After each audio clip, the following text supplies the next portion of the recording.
যোগ দর্শনে মহর্ষি পতঞ্জলি আমাদেরকে মন যমুনার মধ্যেই সেই প্রিয়তম পুরুষটি আমাদের ধরার চেষ্টা করতে বলেছেন।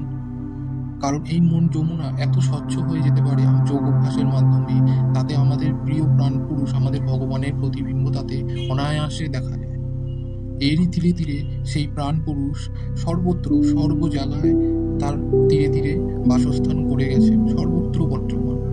সেই মনের স্বচ্ছলতা যখন হারিয়ে যায়, তখন প্রতিবিম্বটিও আমরা আর দেখতে পাই না। একেই মহর্ষি পতঞ্জলি বলেছেন সম্প্রজ্ঞাত, যার অর্থ প্রতিবিম্বের যথার্থ রূপটি জানা, কেবলমাত্র জানা। এভাবেই আমরা যোগ দর্শনের শিক্ষা যত জানতে থাকবো, ততই আমরা তার স্বরূপের মাধ্যমে নিজের স্বরূপটা চিনে যাব প্রকৃত অর্থে কি। এই অর্থেই মহর্ষি বলেছেন নিজেরে হারায় তোমারে পাওয়া। এই পর্যায়ে এসেই সমস্ত রকম আমাদের থট চলে যায়, একদম শান্ত নিবিড় হয়ে যায় মনটি।